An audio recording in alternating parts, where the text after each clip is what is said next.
Saya di sini akan menyampaikan materi mengenai esensi pengajaran digital pada generasi Alpha dan Z, ya, generasi Z.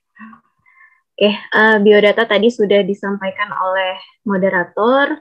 Kemudian ini mind mapping materi yang akan disampaikan kali ini mengenai pertama generasi, kemudian era digital, kemudian pengajaran digital dan esensi pengajaran digital pada generasi Alpha dan Z, ya. Saya tambahkan generasi Z juga include di dalamnya. Oke, mulai dari generasi ke generasi pasca Perang Dunia Kedua. 5 generasi menurut teori Natalia Yustia, pasca Perang Dunia Kedua itu ada 5 generasi. Yang pertama ada baby boomers, tahun kelahirannya 1946 sampai 1964. Dengan memiliki karakter adaptif, kemudian disiplin, keras, mental kuat, prinsip kuat, serta berpegang teguh pada loyalitas dan dedikasi. Kemudian dilanjut pada generasi X, yaitu tahun kelahiran 1965 sampai 1980, yang memiliki karakter mandiri, disiplin, kerja keras, kreatif, tangguh, solutif, dan mengutamakan karir. Lanjut pada generasi Y atau milenial, itu pada kelahiran 1981 sampai 1994. Memiliki karakter kreatif, inovatif, memiliki passion, produktif, dan sering berkomunikasi menggunakan media dan teknologi digital. Masuk lanjut pada generasi Z atau E-Generation, yaitu dari tahun kelahiran 1995 sampai 2010, memiliki karakter menyukai teknologi, fleksibel, lebih cerdas, open-minded, dan toleran pada perbedaan budaya. Kemudian generasi Alpha terakhir, yaitu dari tahun kelahiran 2011 sampai 2025, yang memiliki karakter melek teknologi, cerdas, cepat memahami, mengenali suatu hal, mampu berpikir kritis juga. Gitu, oke. Ini 5 generasi menurut teori Natalia Yudhistia pasca Perang Dunia Kedua. Ada 5 generasi. Baik, lanjut pada rentang kelahiran dan kategori generasi. Untuk siswa-siswa SD saat ini, itu tahun kelahiran mulai dari tahun 2014 sampai 2009 sampai 2014 maksud saya. Kemudian termasuk ke dalam generasi Alpha.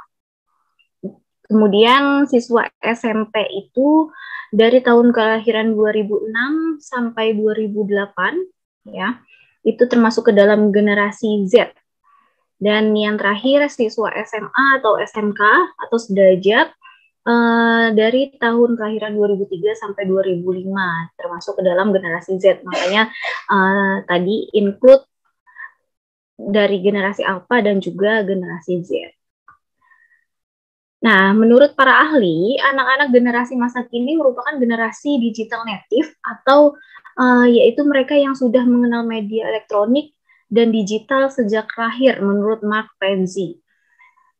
Nah, sesuai dengan apa yang saya akan bahas, pertama, yang kedua kita lanjutkan kepada mengetahui apa sih era digital itu, seperti apa era digital. Era digital adalah masa ketika informasi mudah dan cepat diperoleh serta disebarluaskan menggunakan teknologi digital.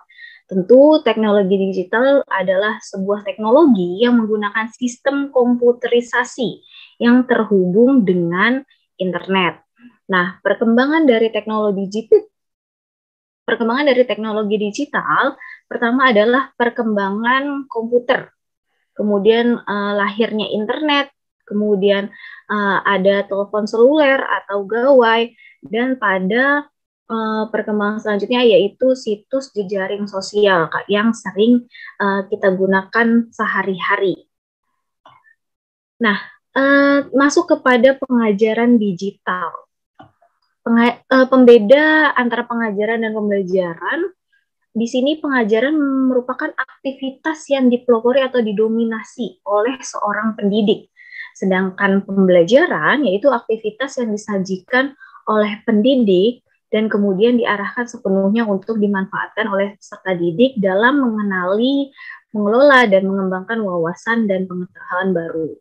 Nah, kita akan mengetahui esensi dari pengajaran, maka pendidik saat ini perlu mempunyai kemampuan menyajikan materi baru dengan sangat baik.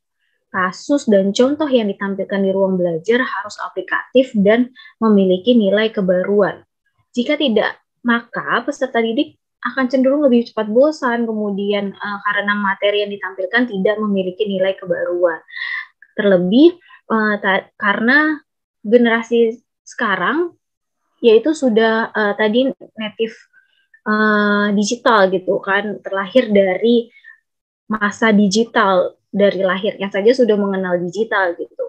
Nah, sehingga generasi-generasi ini haus akan nilai kebaruan gitu, apa yang mereka belum dapat dari sebelumnya. Jadi kalau yang guru masih menggunakan metode-metode lama, itu akan ditinggalkan atau siswa malah lebih cenderung pasif, kemudian bosan, dan malah tidak mau mendengarkan gurunya, atau bahkan ada yang sering keluar masuk kelas seperti yang tadi disampaikan oleh pemateri pertama. Nah, lanjut pada pengajaran digital, dari kemajuan di bidang teknologi informasi dan komunikasi memungkinkan rentang jarak antar pendidik serta peserta didik saling berkomunikasi melalui berbagai jejaring sosial. Komunikasi semacam ini tentu tidak terjadi pada 10 dan 20 atau 20 tahun lalu ya. Kemudian perkembangan yang sedemikian pesat ini merubah arah pendidikan yang dulu sebatas education menjadi edutainment. Kedua pendekatan ini secara esensial tidaklah merubah hakikat proses kegiatan belajar mengajar di kelas, namun dalam sisi lain terdapat perbedaan dalam perencanaan, kemudian strategi dan teknik, dan juga metode pengajarannya. Nah, di sini tadi ada edutainment, mungkin yang belum memahami, yaitu pendidikan yang menjadi hiburan dan hiburan yang menjadikan pendidikan. Dengan edutainment, proses pendidikan akan semakin menarik dan menghasilkan lulusan yang semakin berkualitas. Seperti yang saat ini ya, yang sering dilihat banyak konten yang berisikan pendidikan ataupun hiburan di dalamnya yang berisikan juga pendidikan. Nah, generasi-generasi Alpha dan Z ini sangat menyukai akan hal itu. Jadi pengajaran yang hanya dikte di kelas, kemudian penghafalan, kemudian tidak ada pengaplikasian atau dikaitkan dengan kehidupan yang sekarang, dengan pembaruan-pembaruan yang dekat dengan dunia mereka, seperti misalnya mereka sekarang lagi dekat dengan aplikasi TikTok gitu, atau aplikasi-aplikasi lainnya yang guru tidak tahu happening apa yang sedang mereka tahu di dunia mereka yang sedang mereka happening nih gitu. Guru yang tertinggal untuk pembaruan seperti itu yang menjadikan mereka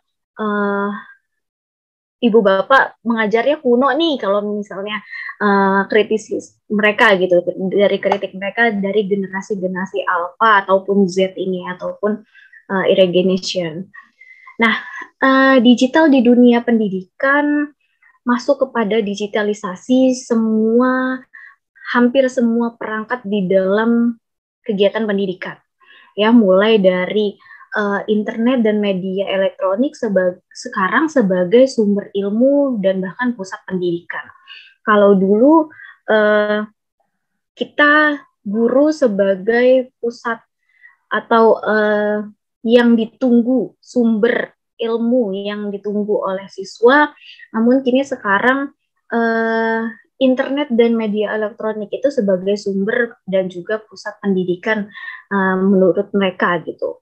Karena untuk informasi mereka dengan cepatnya generasi Alpha dan Z ini mendapatkannya gitu. Jadi tidak perlu menunggu guru atau bahkan guru terkesan hanya mencatat, kemudian mendikte, dan juga menghafal seperti itu.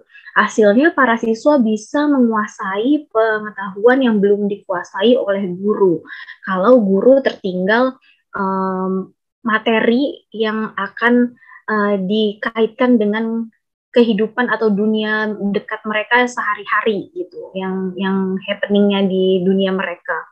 Kemudian guru yang hadir kini dengan penampilan masa lalu atau ya seperti yang tadi saya jelaskan, hanya mendikte, menghafal, kemudian menulis, mencatat gitu. Nah, maka menjadikan siswa malas dan berinteraksi di sekolah.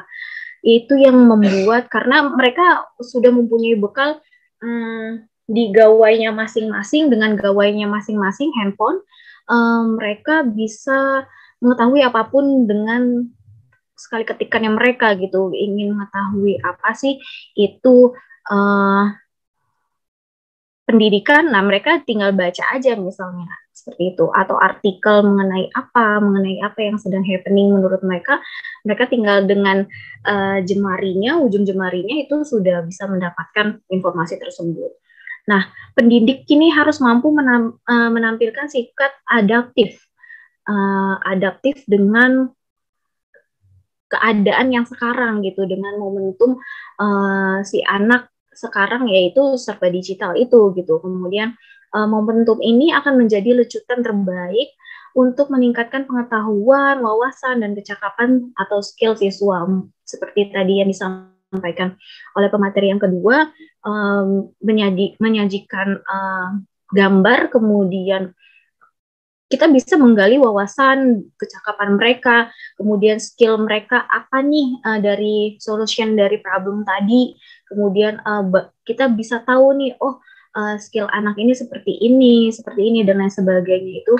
Jadi digitalisasi di dunia pendidikan itu memang sudah tidak bisa terelakkan ya, apalagi dari 5 tahun terakhir ini, dan terlebih pada saat pandemi, semua hampir semua elemen di dunia pendidikan itu didigitalisasikan gitu kan, mulai dari pengajaran menggunakan Zoom seperti ini, meskipun keberadaan siswa dan guru itu tidak tahu terbentang jarak berapa, kemudian penggunaan sumber buku menjadi digital atau e-book, menggunakan e-book, kemudian tadinya buku paket menjadi e-book gitu kan, kemudian atau sumber-sumber lainnya yang relevan yang bisa mereka cari dari materi yang kita berikan.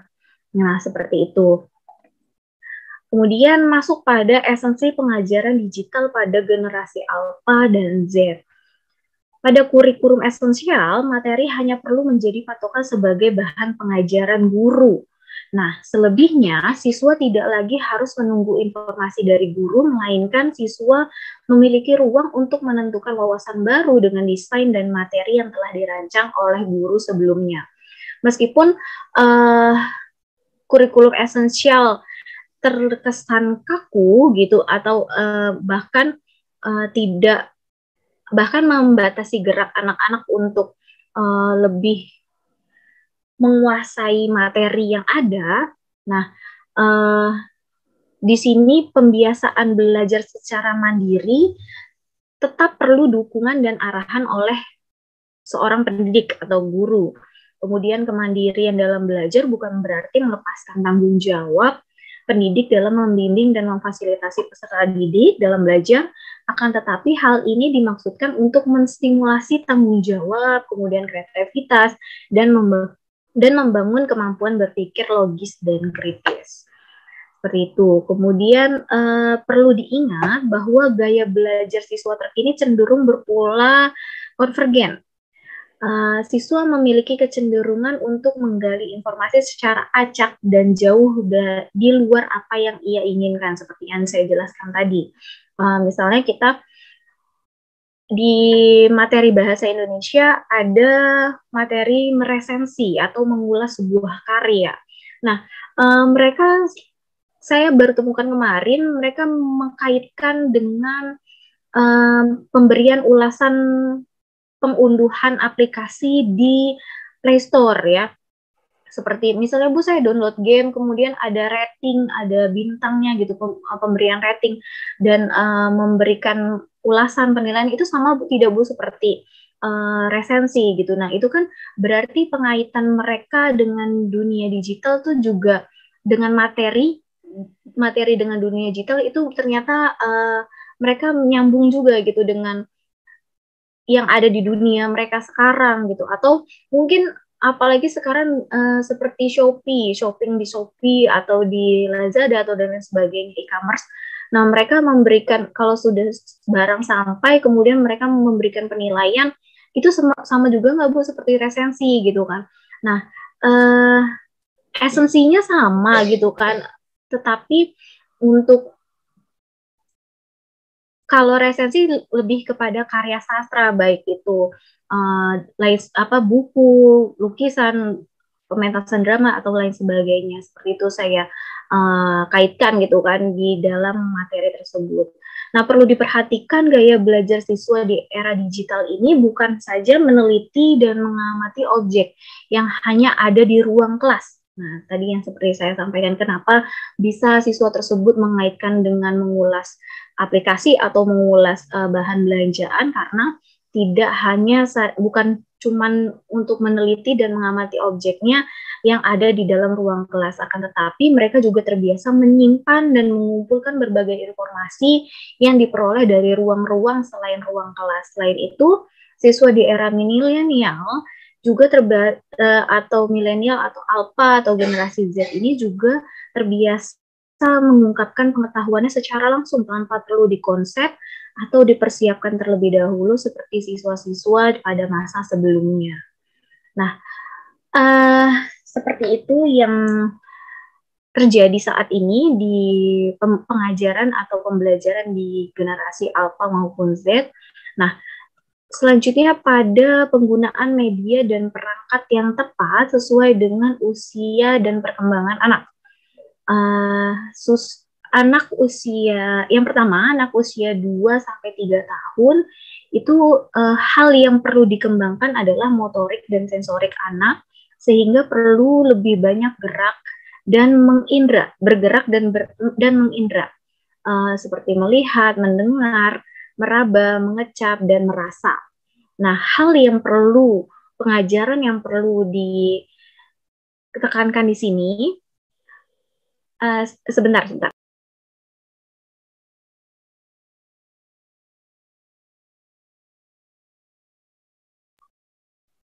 Mohon maaf, tadi ada ganggu.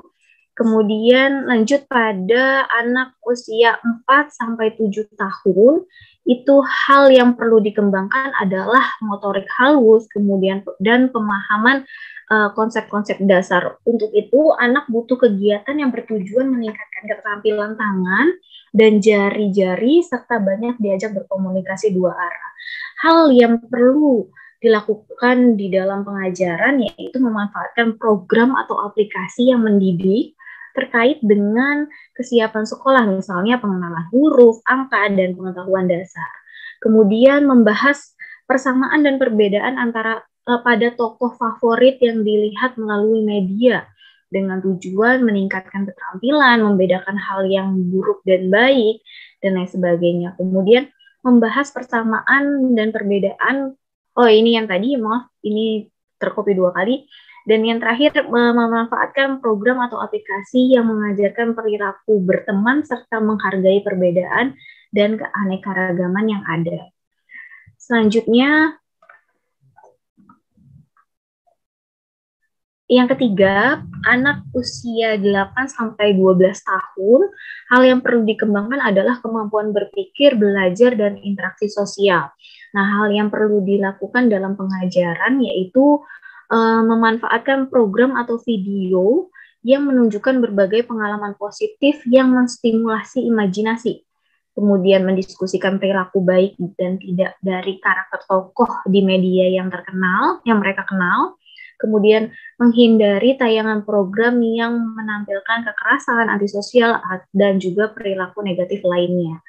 Nah, masuk pada anak usia 13 sampai 18 tahun. Nah, di sini hal yang perlu dikembangkan adalah dalam hal identitas diri, kemandirian, dan interaksi sosial yang lebih luas. Hal yang perlu dilakukan saat pengajaran yaitu memanfaatkan media blog atau berbagai macam artikel untuk melatih anak menuangkan ide-idenya dan membimbing mereka untuk terbiasa menulis, bukan hanya membaca. Kemudian mengajak anak berpikir kritis atas informasi yang diperoleh dan tidak menyebarluaskan informasi yang tidak jelas sumbernya atau hoax.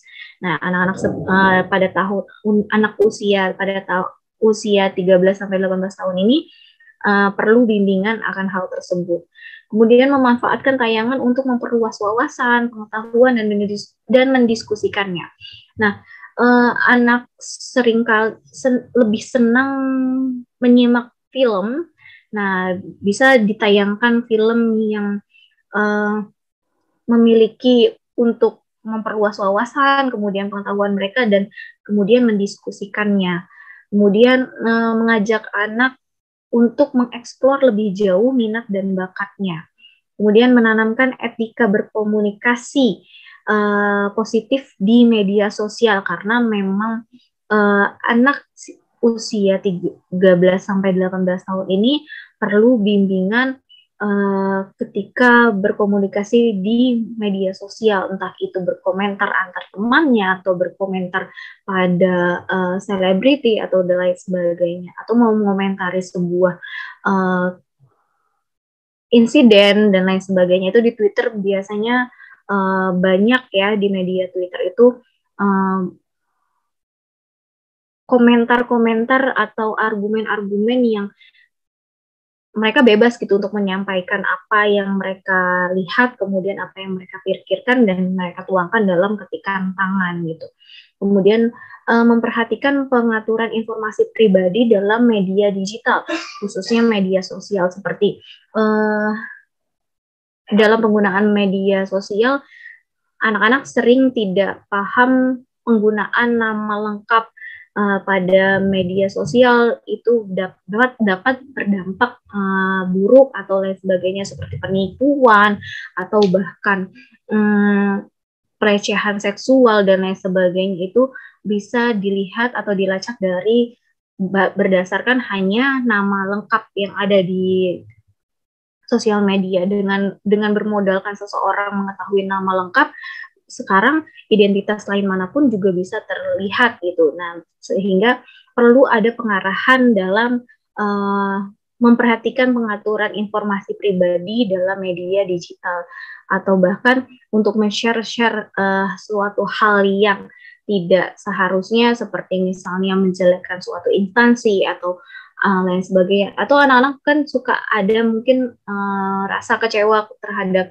instansi sekolahnya gitu, kemudian menjelekkan di media sosial. Itu juga kan perlu arahan atau bimbingan dari guru atau pendidik kita di dalam sekolah lebih tepatnya. Nah, seperti itu pemaparan materi mengenai presensi pengajaran digital pada generasi Alpha dan Z. Nah, ini saya punya kata-kata, kini peranku hanya jembatan ilmu bagimu, karena sekarang sumber ilmu ada di ujung jemarimu. Nah, jadi yang seperti saya katakan tadi, anak-anak mau mencari apapun itu, ingin tahu apapun itu, tinggal ketik aja, dan itu ada di ujung jemarinya mereka gitu. Sekian, terima kasih.